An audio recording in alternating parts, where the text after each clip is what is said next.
दोस्तों आपको पता है कि इंडिया में गुजराती और मारवाड़ी लोगों की पॉपुलेशन सिर्फ 5% है, पर इस देश की 50% वेल्थ इन्हीं के पास है। आपको हर 5 में से 3 बिजनेसमैन गुजराती या मारवाड़ी ही मिलेंगे। और इंडिया तो छोड़ो, ये लोग विदेशों में भी बड़े बड़े बिजनेसेस चला रहे हैं। अब अमेरिका में ही देख लो, गुजरात की एक छोटी सी कम्युनिटी है पटेल्स। ये लोग अमेरिका में 1% से भी कम है, पर फिर भी वहां के 50% होटल्स के मालिक हैं ये। और मजेदार बात यह है कि इनमें से ज्यादातर लोगों को फॉरेन लैंग्वेज भी नहीं आती। तो फिर ऐसा क्या आता है इन्हें जो ये इतने सक्सेसफुल बन जाते हैं? जवाब है धंधो, यानी बिजनेस। बाकी लोगों से जब बिजनेस नहीं होता तो जॉब करते हैं, गुजराती इससे उल्टा करते हैं। उनसे जब जॉब नहीं होती तब बिजनेस करते हैं। इसीलिए आज की इस वीडियो में मैं आपको मोहनीश पेबराई की बुक द धंधो इन्वेस्टर से गुजराती और मारवाड़ी लोगों के कुछ ऐसे सीक्रेट्स बताने वाला हूं जो आपके बहुत काम आ सकते हैं। शुरू करें, चलो। तो जैसे कि मैंने बताया कि अमेरिका में पटेल्स 50% मोटेल बिजनेस ओन करते हैं, बट ये हमेशा से ऐसा नहीं था। 1972 से पहले पटेल्स युगांडा में बिजनेस करते थे, पर बाद में वियतनाम वॉर के समय उन्हें वहां से मूव करना पड़ा और वो आ गए अमेरिका। अब ये उनके लिए बिल्कुल नया शहर था और उन्हें इंग्लिश भी नहीं बोलनी आती थी। तो ऐसे में व्हाइट कॉलर जॉब मिलना लेज के पैकेट में चिप्स मिलने जितना मुश्किल था। और अगर दूसरे काम देखे तो वहां पे कोरियन लोग ग्रोसरी बिजनेस में थे, चाइनीज लोग लॉन्ड्रीज रन करते थे, सिख और पाकिस्तानी लोग कैब ड्राइवर्स या रेंटल कार्स के काम करते थे। ऐसे में पटेल्स ने सोचा क्यों ना होटल के बिजनेस में घुसा जाए, क्योंकि वॉर की वजह से कोई बाहर तो निकल नहीं रहा, होटल्स वैसे ही लॉस में चल रहे हैं, तो ये बिल्कुल सही टाइम है होटल खरीदने का। और वैसे भी कुछ टाइम बाद जब सिचुएशन नॉर्मल हो जाएगी तो होटल का काम तो चलेगा ही। अब देखो, हम लोगों को बिजनेस में, स्टॉक मार्केट में हर जगह यही सुनने को मिलता है कि अगर हाई रिटर्न चाहिए तो हाई रिस्क लेना पड़ेगा। बट धंधो फ्रेमवर्क इस कॉन्सेप्ट को उल्टा कर देता है। ये कहता है रिटर्न तो हाई चाहिए पर रिस्क लो चाहिए। तो पटेल्स ने भी यही किया। उन्होंने देखा कि होटल के प्राइसेस बहुत गिरे हुए हैं और वो यही चीज तो चाहते थे, क्योंकि वो इस नए शहर में अपने बीवी बच्चों के साथ ऐसे ही घूम रहे थे। उनके पास ना तो रहने को कोई जगह थी और ना ही करने को कोई काम। इसीलिए जब उन्होंने देखा कि सिर्फ $5000 की डाउन पेमेंट पर उन्हें 20 रूम का मोटेल मिल रहा है, तो उन्होंने झट से पैसे अरेंज किए और फट से मोटेल खरीद लिया। अब गुजराती आदमी है तो अपना दिमाग तो लगाएगा ही। वही किया, उसने सारे वर्कर्स को काम से निकाल दिया और बीवी बच्चों से कहा उठाओ झाड़ू और शुरू हो जाओ। फिर होटल की सफाई से लेकर बेडशीट धोने तक सब काम फैमिली मेंबर्स ही करने लगे। अब तक उन्होंने ये फिगर आउट कर लिया था कि उनकी फैमिली को रहने के लिए 3-4 रूम इनफ है। इससे रेंट बचेगा और स्टाफ तो पहले ही भगा दिया तो उनकी सैलरी के पैसे भी बच जाएंगे। बचा छोटा मोटा मेंटेनेंस का काम, तो सोचा यहाँ क्यों पैसे बर्बाद करने, ये भी पटेल भाई खुद ही करने लगे। धीरे धीरे जब सिचुएशन नॉर्मल हुई तो वो लो प्राइस पर रूम प्रोवाइड करने लगे। इनके प्राइसेस इतने लो थे कि बाकी कॉम्पिटिटर्स मार्केट में कम्पीट नहीं कर पा रहे थे। और कैसे करेंगे कम्पीट, क्योंकि हद पार कंजूसी तो एक गुजराती ही कर सकता है।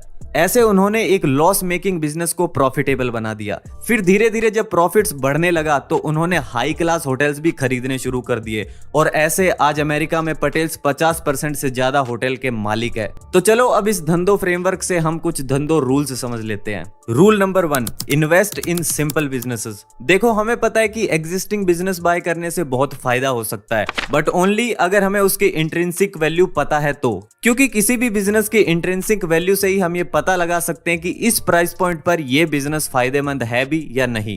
अब सवाल ये उठता है कि इसे कैलकुलेट कैसे करते हैं। सिंपल है, आपके बिजनेस का मंथली कैश इनफ्लो और कैश आउटफ्लो कितना है, इसी के डिफरेंस से इंट्रिंसिक वैल्यू का पता चलता है। अब कैश इनफ्लो और आउटफ्लो सिर्फ सिंपल बिजनेस का ही प्रेडिक्ट किया जा सकता है। इसीलिए आपने देखा होगा कि पटेल्स ने भी मोटेल जैसा सिंपल बिजनेस मॉडल चुना। एक ऐसा मॉडल जो इजी टू अंडरस्टैंड था और रेवेन्यूज की लॉन्ग हिस्ट्री थी उनके पास। उन्होंने बस पुरानी सेल्स के बेस पर अंदाजा लगा लिया कि कम से कम इतनी सेल तो होगी ही।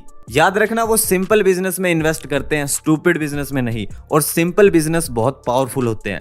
आइंस्टाइन भी कहते थे कि इंटेलिजेंस के 5 लेवल्स होते हैं: smart, intelligent, brilliant, genius and simple. उनके according simplicity highest level of intelligence है। तो धंधो फ्रेमवर्क भी सिंपल है और इसीलिए इसमें पावर है जो गुजराती और मारवाड़ी लोगों को इतना पावरफुल बनाता है। तो कहने का मतलब ये है कि सिंपल बिजनेस ही लॉन्ग टर्म में सरवाइव करते हैं और प्रॉफिट निकाल के देते हैं। ऑथर तो इतना तक कहते हैं कि अगर आपको बिजनेस समझाने में एक पैराग्राफ से ज्यादा लिखना पड़ रहा है तो इसका मतलब आपके बिजनेस में कुछ फंडामेंटल प्रॉब्लम है। सेकेंड रूल है invest in business with durable moats. Moat यानी कैसल के आसपास की वो खाई जो किले को प्रोटेक्ट करती है। इसी तरह बिजनेस में भी कुछ मोट्स होते हैं। एग्जाम्पल से बताऊं तो मानो कोठारी लाल आपके पूरे एरिया में एक ही बार्बर है, वहीं से सभी बाल कटवाते हैं, तो जाहिर सी बात है कि उसके प्रॉफिट्स भी ज्यादा होंगे। अब अगर उसी एरिया में एक और नाई आ जाता है तो अब कोठारी लाल को प्राइस कम करना पड़ेगा, क्योंकि अब कस्टमर के पास एक और ऑप्शन है। बट अगर उसने ड्यूरेबल मोट्स बिल्ड किए अपने बिजनेस के अराउंड, तो अब नया वाला नाई भी कुछ खास नुकसान नहीं पहुंचा सकता। जैसे कि कस्टमर से फ्रेंडली वे में बात करना, कभी कभी कम प्राइस में भी बाल बना देना, कभी किसी कस्टमर के लिए जल्दी दुकान खोल लेना, ये सब चीजें कोठारी लाल के लिए मोट्स बन सकती है। ऐसा करने से कस्टमर का दुकानदार के साथ ट्रस्ट बन जाता है और फिर वो कहीं और जाने से पहले 1000 बार सोचता है। बट किसी भी बिजनेस का मोट परमानेंट नहीं होता। इवन जो आज बड़ी बड़ी कंपनीज है like eBay, Toyota, Google, Microsoft, ये सब भी टेम्परेरी मोड्स पर ही ऑपरेट करती है।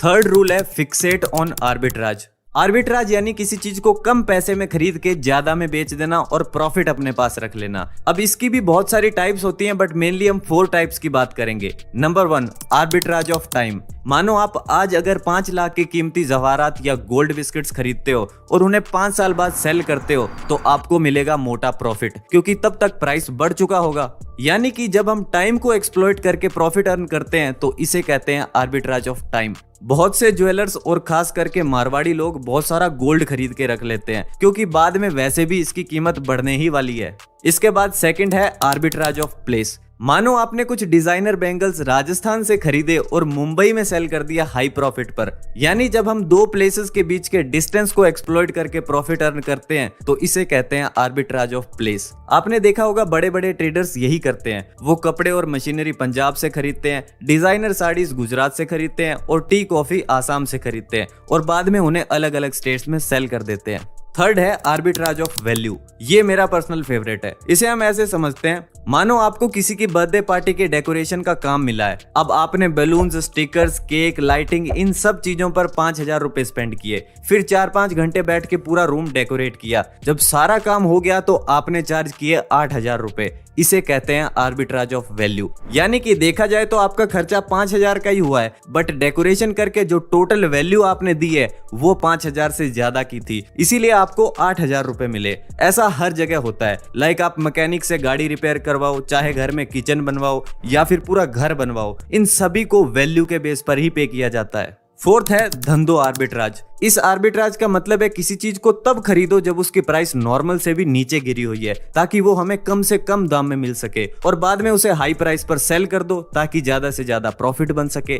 धंधो फ्रेमवर्क में लोग ये सोच के चलते हैं कि बिजनेस हो तो ऐसा हो जिसमें रिस्क कम और रिवॉर्ड ज्यादा हो। इसीलिए पटेल्स ने भी $5000 की डाउन पेमेंट पर प्रॉपर्टी ले ली, क्योंकि उन्हें पता था कि ज्यादा से ज्यादा $5000 ही जाएंगे। इसके अलावा तो हमारे पास कुछ है नहीं खोने को। उनकी बड़ी सिंपल सी फिलॉसफी है, heads I win, tails I don't lose much.